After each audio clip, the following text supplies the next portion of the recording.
Now,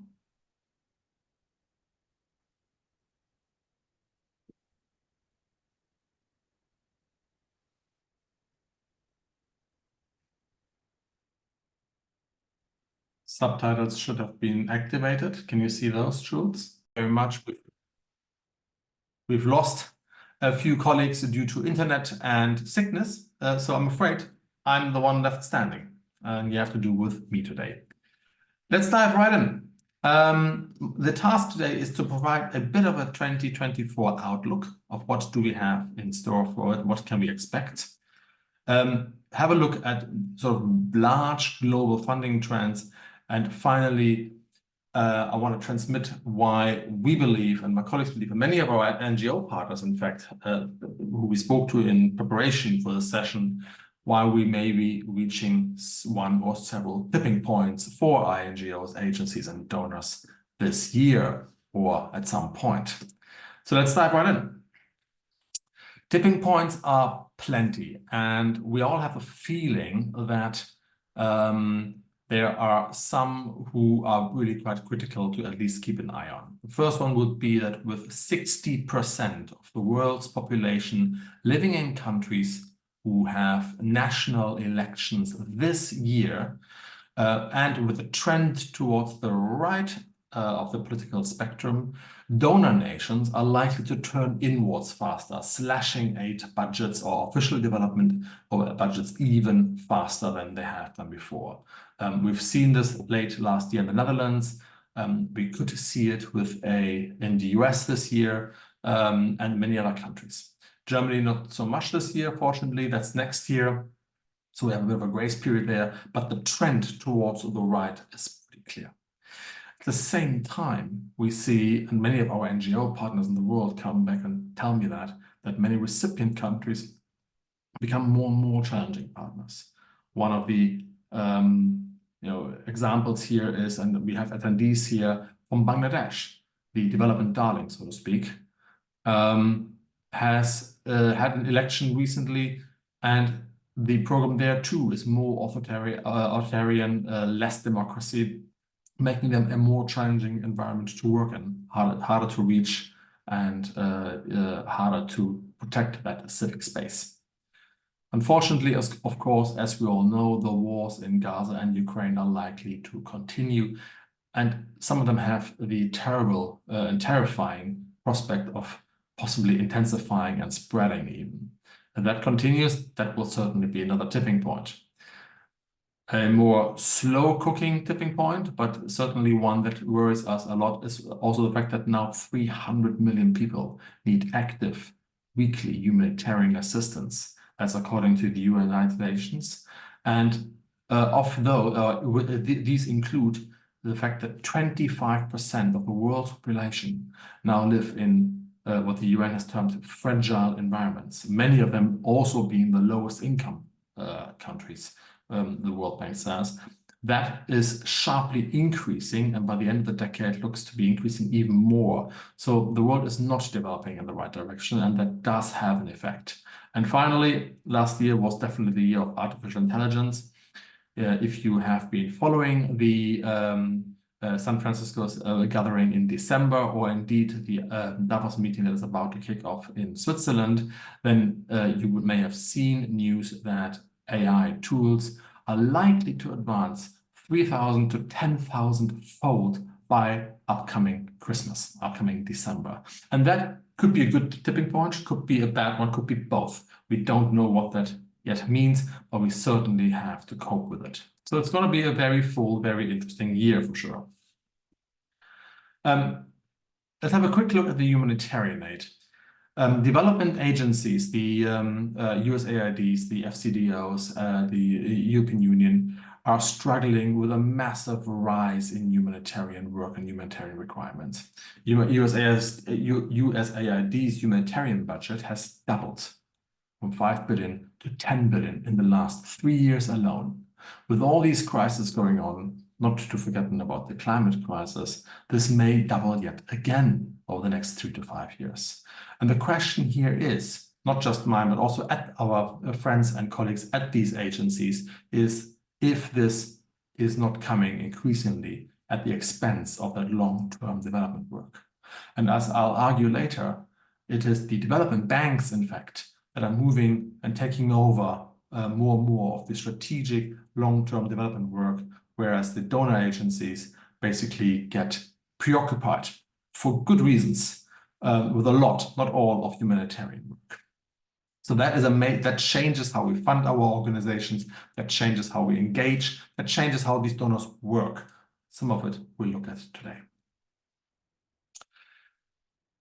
A fantastic good friend and a CEO of a INGO who I spoke with in preparation for this conversation, gave me that quote. There is just less time to do this year what we thought about doing for a while now. And we either succeed soon or we simply fail.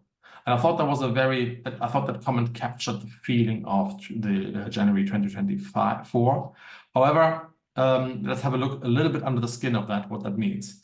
USAID has a clear strategy to cement its current focus on localization. If you've been following this series of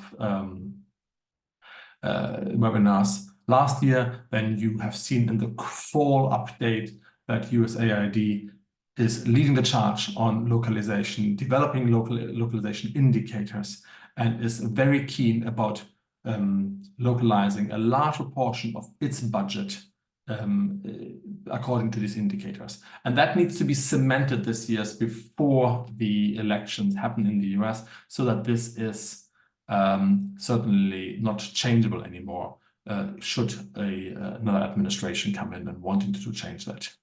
The UK FCDO, this is missing, is also under change, and they have reported back to me that they perceive themselves to have a chance to lead on essential areas of the development humanitarian nexus, including cash transfers, pay by results or pay for results, under a potentially new government in the UK as well.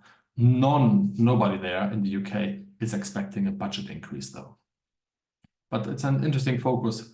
And if you remember well, the UK is the one that has led this whole pay by results and pay for results agenda 5 to 10 years ago.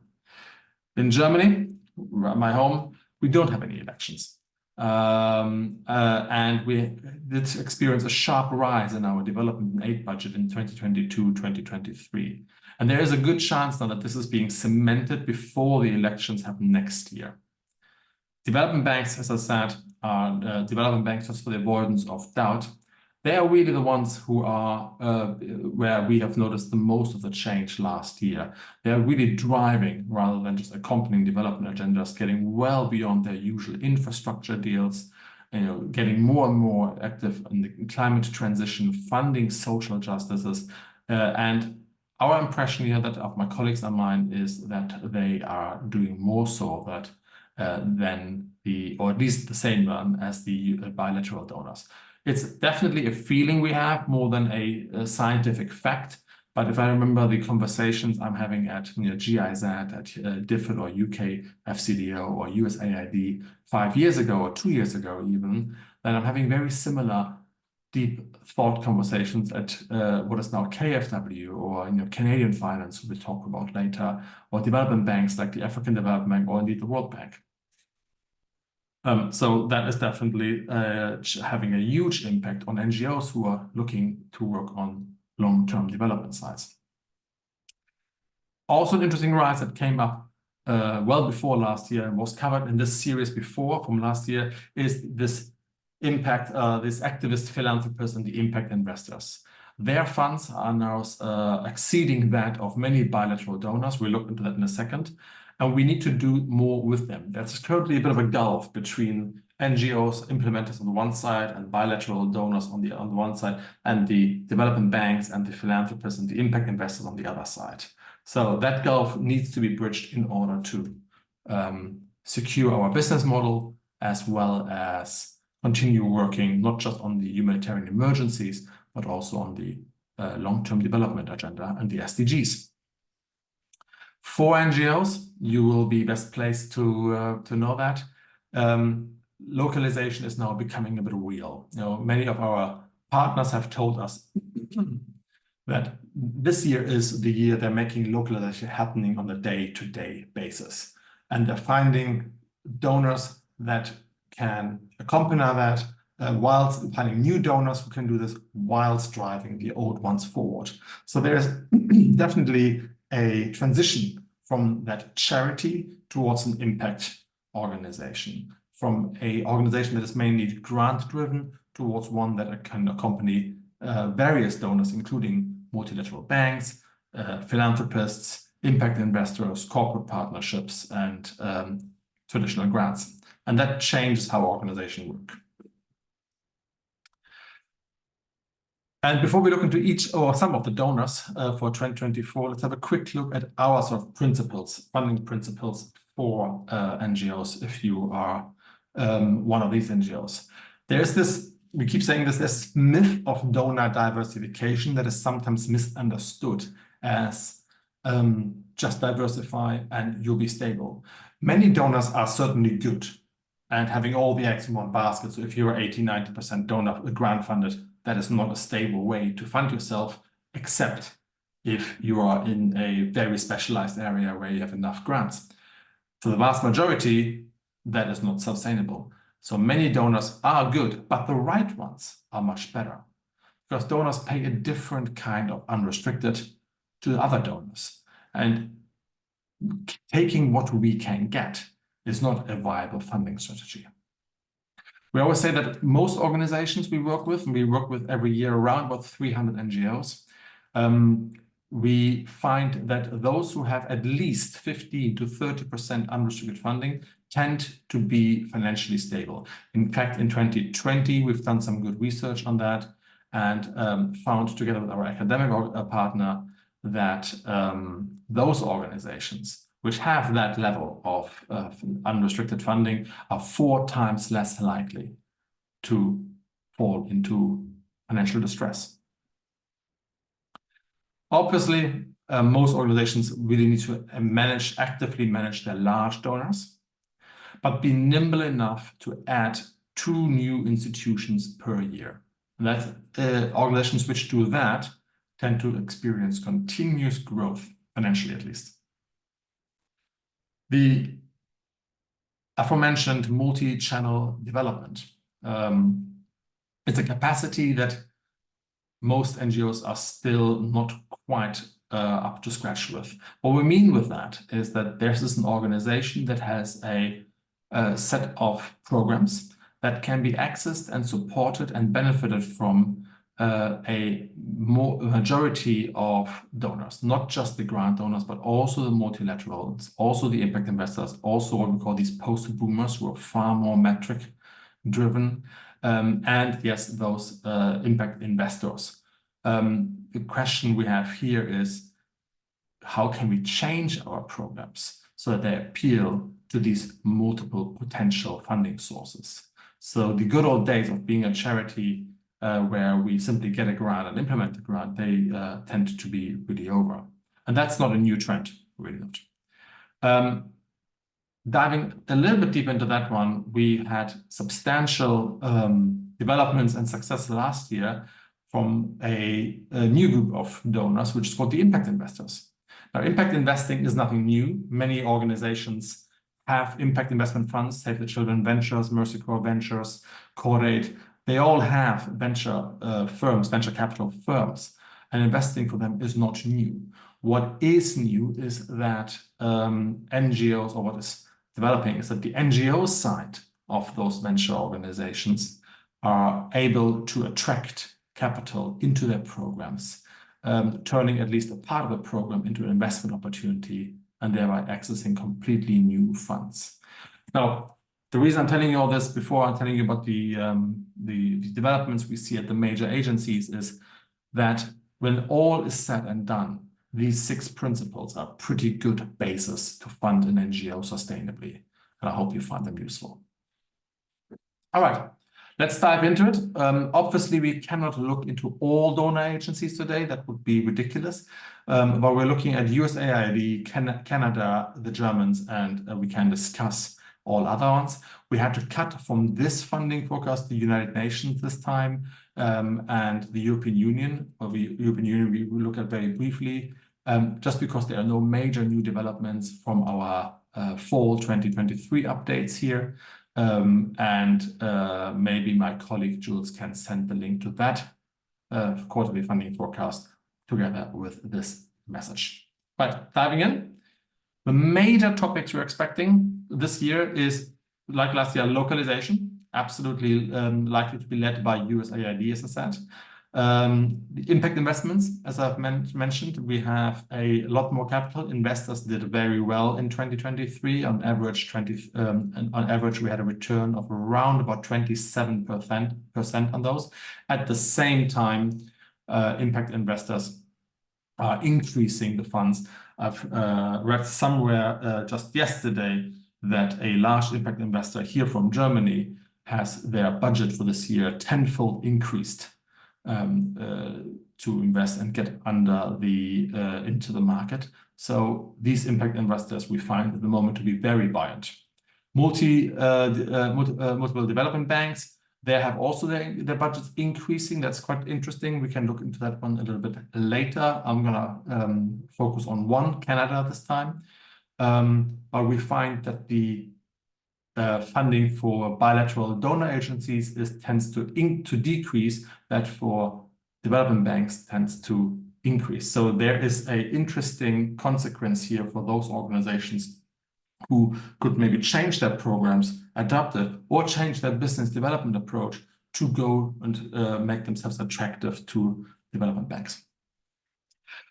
The peace, development, and humanitarian nexus continues to be very, very important, where we see the lines blurring between them, particularly between humanitarian and business interests, recognizing that businesses are often the first responders. The peace development nexus recognize that development really is only possible with peace and vice versa.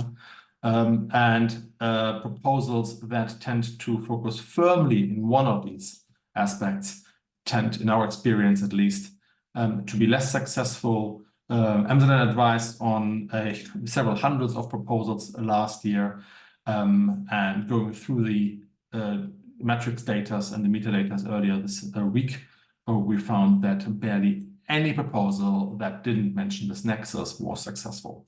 So I think that awareness that these things are interdependent has really reached everybody now. The multi-channel funding capacity we've already mentioned, and they will be a major challenge for most organizations.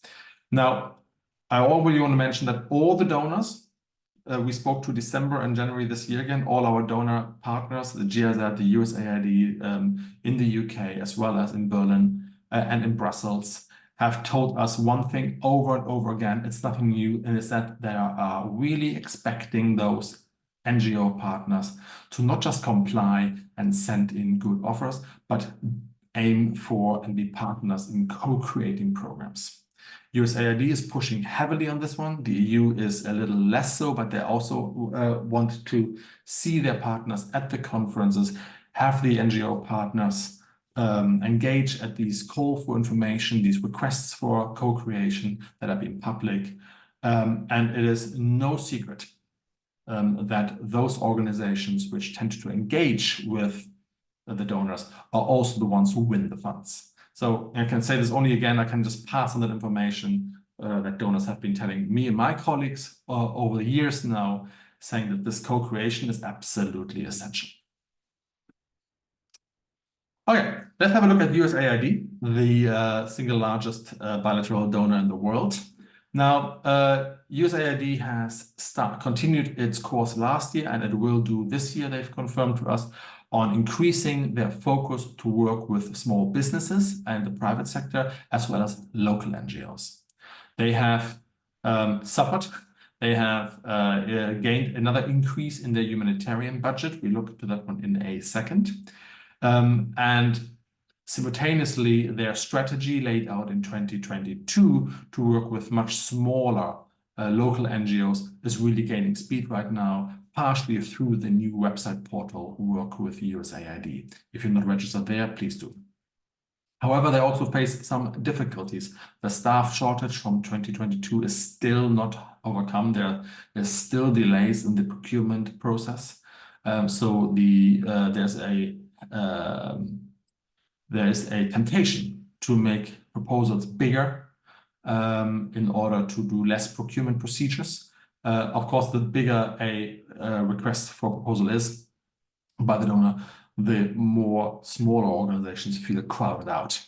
That is not what they want at all. We expect that a lot more work, USAID work, implementation work will be pushed. Excuse me. There we are.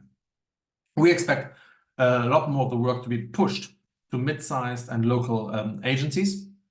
And we have seen how AI and language modules are now getting better and better. In fact, there are now AI-driven language translation tools that we use as well that really make it a lot easier to capture program ideas in the local language, to have them translated to a very good standard, and have them being inserted into USAID proposals. So I think that will have a major impact as the AI is getting, that 3,000 to 10,000-fold increase by December. However, the capacity for INGOs to manage rapid multinational framework contracts is still of interest, and USAID recognizes that. If you remember, framework contracts are these contracts where under which an agency can make several procurements.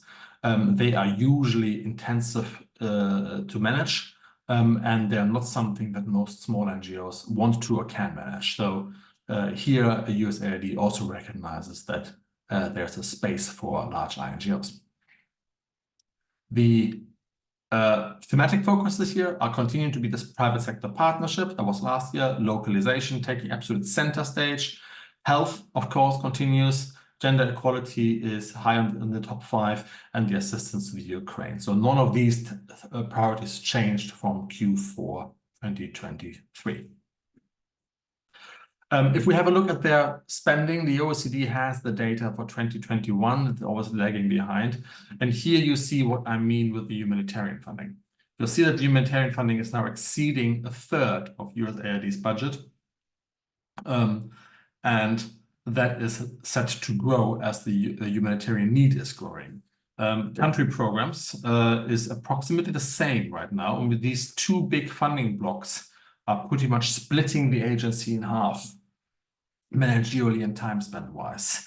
Those, if you count the refugees in donor country together, so also humanitarian aid delivered in the US, then it's even approaching half of the budget that USAID has. And we expect that trend to continue, which is worrying for those development organizations running a fair deal on USAID. This is where a greater degree of diversification away from USAID might be recommendable. Bit of our strategy tips for USAID. If you are interested in USAID funding, then first thing you have to do is make sure your programmatic and geographic fit really is right. USAID has said forever that for a long time that they will look only at organizations that are the absolute right programmatic and geographic fit. That is probably important to every donor agency, but USAID has a particular focus on. Things do move quite fast there at the moment.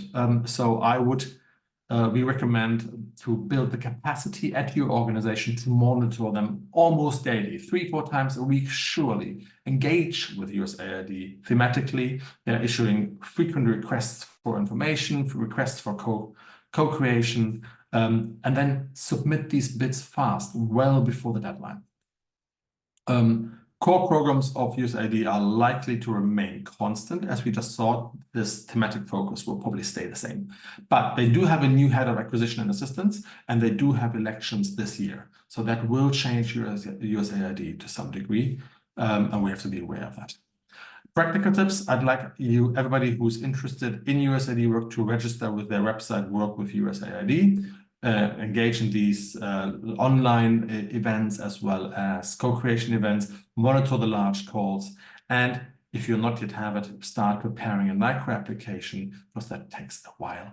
And otherwise, you are in this standard bracket, which makes most of your funding probably not sustainable.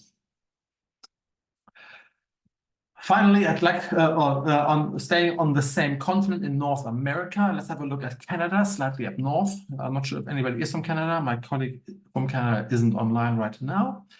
Canada, as you may have noticed, has started the newest development finance institutions from the FinDev Canada, founded in 2018. And they were sort of, in the starting blocks for a couple of years.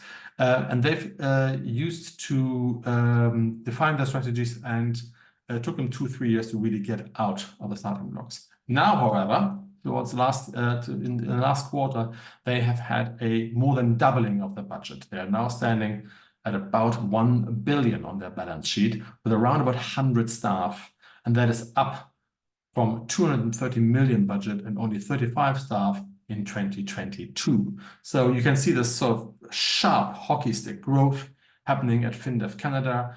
Their new strategy, they're doing the strategy every year over a 5-year period, is a clear expansion into Indo-Pacific region, especially Indonesia, Vietnam, Philippines, Pacific Islands. So if you've got programs there, then FinDev Canada might be of interest to you, particularly as their focus here is climate, gender equality, women's economic empowerment, and market development. So they have a pretty clear strategy there, with their priority sectors being obviously related to this thematic focus, being financial services, local banks to bank households, agribusiness and forestry, very important, and this is interesting, attracting private capital on individual opportunities up to around about 1 to 1.5 billion.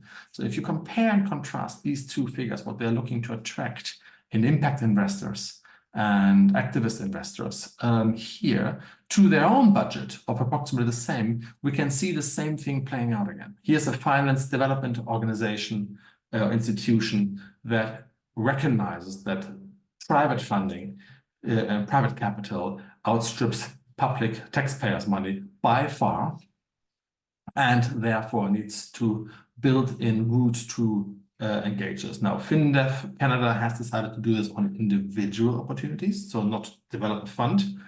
You can do it either way. You can develop individual opportunities, you can develop a fund. Most organizations do both to a certain degree.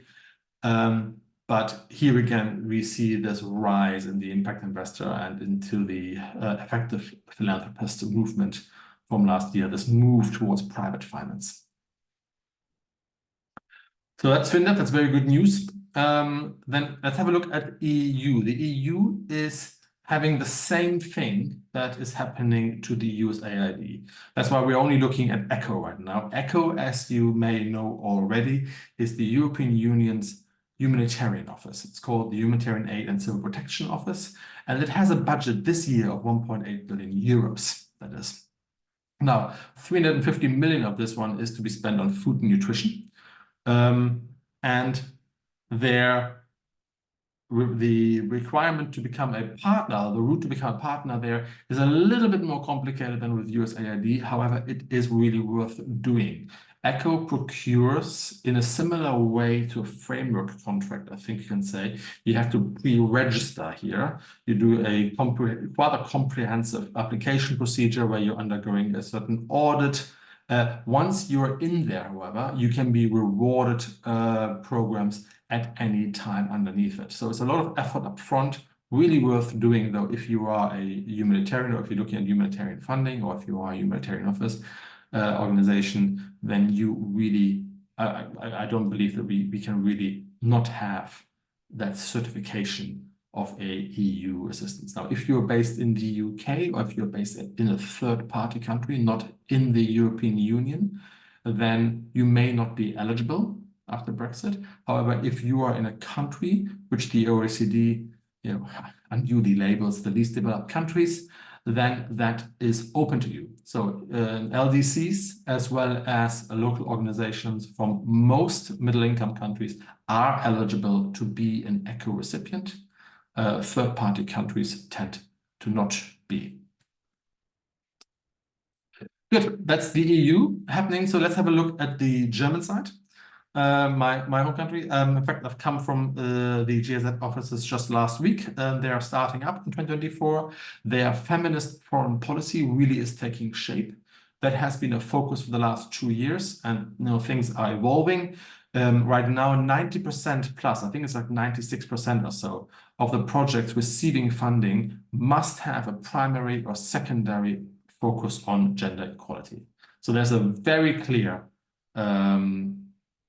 focus and commitment to women empowerment, not too dissimilar from what we just saw from the Canadians. In 2022, or since 2022, German overseas development agencies has now increased substantially, and it's now the second largest bilateral donor after the US. Now we have elections here next year. We are suffering the same political forces than our friends in the Netherlands, for example. It goes to the right. Having said that, it is much harder for a new government to change a current budget than it is maybe in many other countries. So we do expect a slight reduction in 24-25, depending on these elections, but maybe not quite as drastic as many fear. What also gives us hope for a continued high level of German engagement, development engagement in the world, is the fact that there seems to be consensus amongst all the political parties to increase soft power, to which development and humanitarian aid belongs, hand in hand with military spending, hard power. And with military spending going, increasing substantially due to the war in Ukraine, we see a spillover effect on the development budget as well. And that is set to continue for the next 5 to 6 years. I've copied over the unchanged programmatic focus of the GIZ. Do bear in mind that there are other organizations, state-owned organizations in Germany, the BMZ and the KfW, here that do development. For time reasons, I'm going into the GIZ only. And here, obviously, the education, with particular technical vocational training, and food security, which means agriculture a lot really, is a key funding priority. Right now, there's about 1,500 projects running up to a ridiculously high amount of money. I think it's billions of euros in commitments in all of these countries over here. I've copied the project data onto the slides, so when you get them, you can dive into that yourself. There's around about a 15% co-financing requirement with GIZ particularly, but bear in mind that that is not applied to every project. So this is the average co-financing. Wow, I think I'm out of time. Yeah, it's 15:35. I'm 5 minutes over. I can jump in here just maybe to let everyone know why I suddenly appeared. I am taking over from Jules, our digital marketer. There was some technical difficulties. So if I can, Chris, just run through the training courses. And I have to say, you held the fort quite well on your own too well. I think thanks. You might have to do it solo again in the future. You ran through them. Yeah, so as you can see, we have the training courses scheduled for 2024. These are 2 to 4 day training courses taking place across the globe, literally from Berlin and London to Nairobi, Panama City. Topics ranging from writing winning proposals, looking at grants, all the way to budgeting your projects. We do have a new training coordinator who has joined the team, Nicole, and she will hold your hand from start to finish in this. So we'll help you during the registration process, any questions you have beforehand, afterwards, all the way down to helping you with accommodation in the country, etc., visa help and such. She has described these training courses as a way to receive tangible real-world experiences that will empower your NGO to navigate complexities and help you heighten your impact. I couldn't have put it better myself, so I had to quote her there on that. We do have a couple of winning proposal training courses with some seats left for the first quarter in Amsterdam, Berlin, and London. So you can reach that on our website. And also, Nicole is always available by the email address training@mzninternational.com. I'll share it in the chat. Back over to you, Chris. Great. Okay. Thanks very much, Ellie, and thanks for taking over so fast. Okay. That is a very quick look at USAID, one of the agencies in Germany, Canada, Finn, and EU. Are there any questions? And Ellie, do you have to hand the question that were submitted before the webinar? Yes, we Oh, have. would you mind going ahead then? Absolutely. Okay, so we have a first question about, are there donors with unrestricted funds? And I see you've gotten to that. You've said every donor has a percentage of viewer, of course. So the ones that have not been answered, the first one from Karen Hampson, thank you. And Chris, you'll like this question. She's asked, can you give an example of an impact investor? Yeah, sure. Karen, thank you very much for asking. We've been droning on about impact investors since early last year because their funding is increasing so much that it's become a major development actor. And it's nice to talk about a source of funding that is actually increasing sharply. So technically speaking, an investor is obviously looking for financial return. So there are private investors that are looking usually into the small funds, well, anything from 250,000 to 5 million euros or US dollar, in fact. But I am working on our sister company, Human Planet, is more working with dedicated impact investor funds. These are venture capital funds that are looking to invest into early seed projects, as I call them. The language is different, but basically projects and potentials that have both a financial return, which is what an investor looked at, but a more or less scientifically proven impact on society, people, and/or the planet. So their investment decisions is being made not just on financial analysis and due diligence, but on impact analysis. Now, there are impact investors of all kinds and walks these days. This has been a rapidly evolving environment over the last 5 years. Whilst there used to be a few in 2018, 2019, I think we now have over 5,000 impact investment funds globally. Some of them looking only at agriculture in one country, some of them being more multi-focused, some of them looking at technological solutions globally, some of them being very regionally focused. That is certainly a fast-changing environment. What they all have in common with is that they often, not always, welcome well-developed, investment-ready projects. So I think the thing to take away for us here as development practitioners and humanitarian practitioners is to ask if that thing we are doing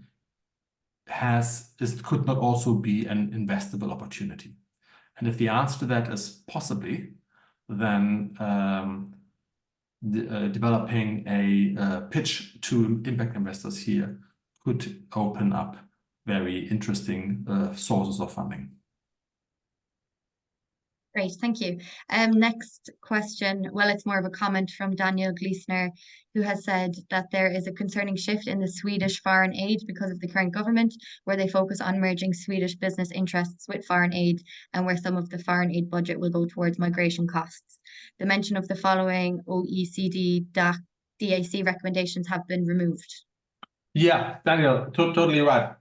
Sweden is following what the UK has done here, what many other donors done, what has also a long-standing tradition in Germany. Fact of the matter is that development humanitarian aid is a foreign policy function, and the taxpayer expects us to fund our interests guided by these values. So absolutely agreed. Yeah, totally agreed. That is certainly right. And then we have Julia Marion, who has asked if we have a training or webinar on impact investment. We should rename that. It's a really good question. The Writing Winning Proposals Workshop training, Ali, that you've just shared with the group, the one that happens in Amsterdam, London, Berlin, is that right? Yes. Okay, yeah, that one. That has a whole day of the 3 days dedicated to non-grant donors. So it includes those efficient, effective altruism and philanthropist organizations, and it mentions those donors, impact investors as well.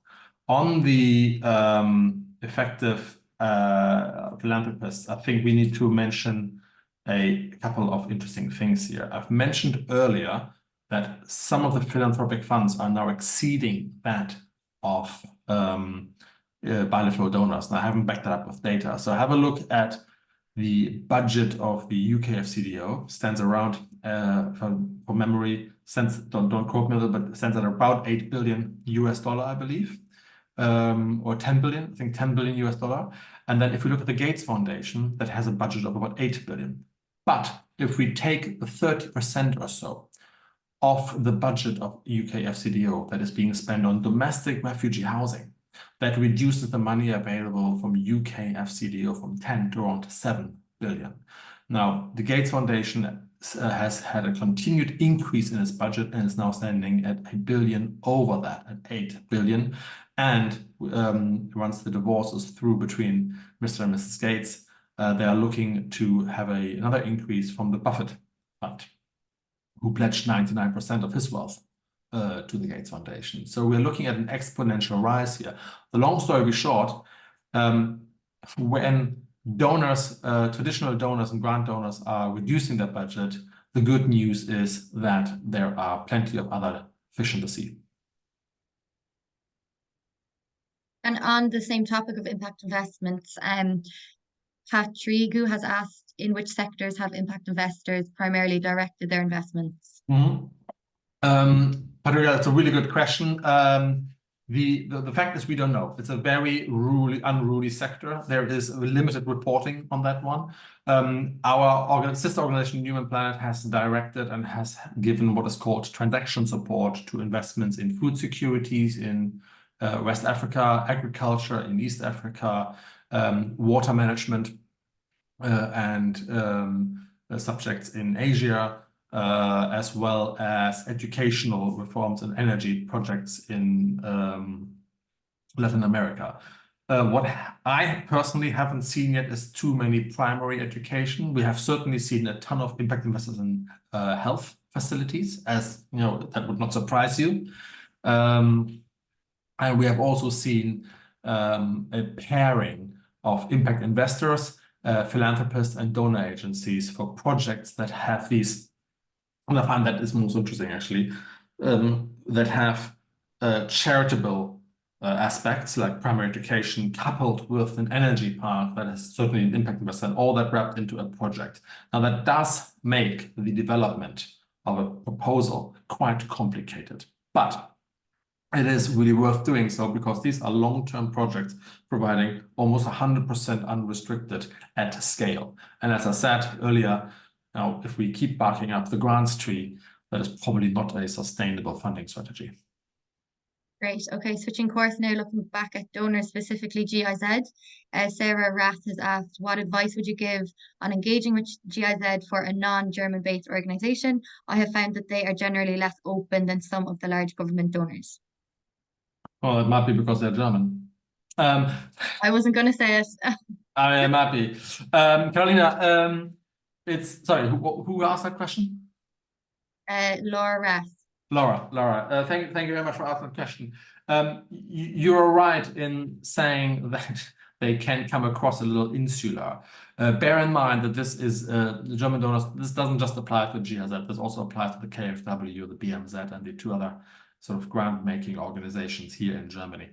Have been sort of overwhelmed, almost like every other government agency, with this increase in budget in 2022 and increase in budget in 2023, with a fundamental shift thematically towards the feminist foreign policy principles. And all that has kept them quite busy with themselves. Nonetheless, If you are interested in engaging with them, there are events on the GIZ website that are, for every self-respecting development humanitarian practitioner, semi-obligatory to join. There are requests for information and co-creation in the procurement portal and the European Journal. And there's a monthly publication called Akzente, as well as other newsletters that you might want to read and take part in, where you also learn about these events. And last but not least, if you you can also just ask us. Great. Then moving again to looking at the HDP nexus. So we have an anonymous question asking if you've any general thoughts regarding the HDP nexus, but particularly for USAID.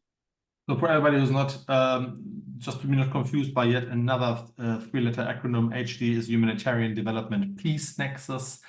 USAID is not particularly focused or not particularly expressive about this, but they do expect every large proposal to mention the impacts on the other two areas. So if this is a primarily development or primarily humanitarian project, then the impact and particularly the unintended consequences on the other two sides must certainly be considered and explained. I think we just need USAID is no different to any other donor here in realizing that humanitarian development and peace do not stand, they're isolationistic and by peace of themselves, but they're interconnected and they can either support each other or harm each other. And I think our proposals need to be sensitive to that. I've just received a comment going back to about GIZ and their, I guess, non-friendliness.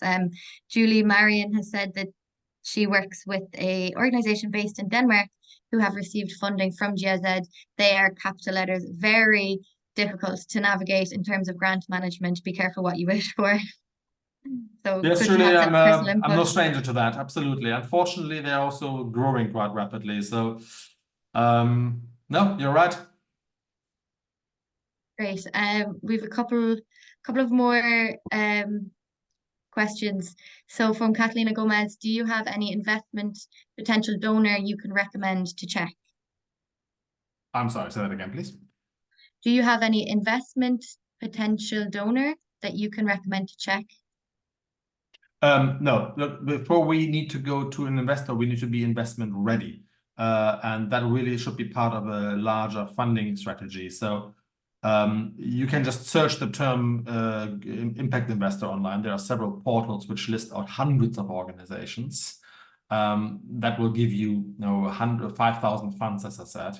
That is not going to get you of any interest. In average impact investors probably receives 100 to 1,000 pitches a week for funding. Most of them are absolute terrible. So the way to engage with them really is in this co-creation as well, in making it very clear what your funding focus is, and bear in mind that whilst an investor, particularly an impact investor, is quite willing to do new things, invest into possibly a new country or with a new partner, they aren't able or willing to do completely new things. So we do need to move a little bit their way. There needs to be a clear prospectus with a very clear exit route, with the financial returns being clear, with the due diligence being up to the usual investment standards in order to make that palatable.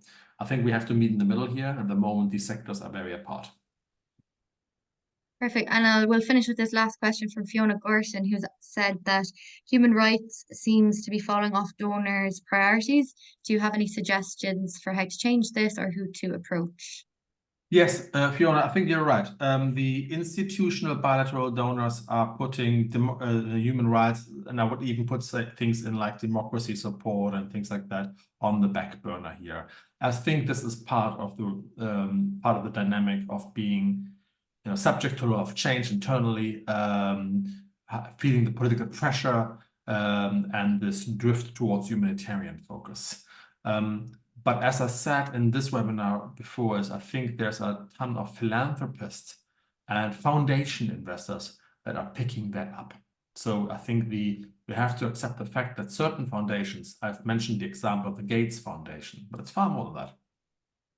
are becoming larger and frankly, able to withstand somewhat isolated from the political changes that institutional donors are under. So if you are looking at, for example, strategic litigation or human rights or democracy support, then there are foundations out there, including the Soros Foundation, for example, that are probably your better funding partners on the grant side.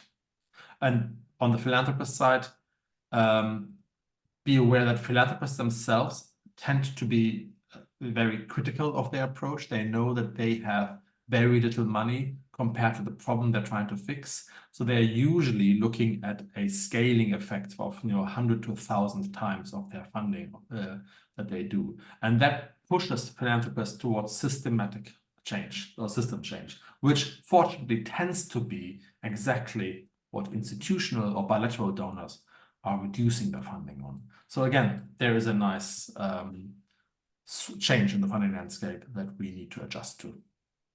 Does that help? Ellie, was that clear? Absolutely. Was it? Good. Yes, yes. Ah. I believe we have a training course video that Jules wanted us to play, if that's possible. Oh, sorry, I've closed the presentation. Can we send that out? Yeah, we can send it out. And I Okay. just wanted to say last word to make sure to register for our upcoming webinars on tips to improve proposal budgets and also AI and proposal writing. So those are on the 25th of January and 8th of February. And also to make sure that you sign up to our newsletter. We do a monthly newsletter recap where we provide exclusive information such as donor lists depending on specific sectors. This upcoming donor list report will be on the education sector. So you can sign up to the newsletter via our website. That's great. Thank you so much for that, Ellie. Thanks very much for taking over so swiftly from Jules. Jules, I hope your internet connection recovers. Thank you, everybody, for attending this webinar in such large numbers. I wish you a wonderful start to the year, and I look forward to hopefully meeting some of you during the course of this year. Until then, stay healthy and stay happy. Thank you very much, everyone. Have a nice day. Bye-bye. Bye, Chris.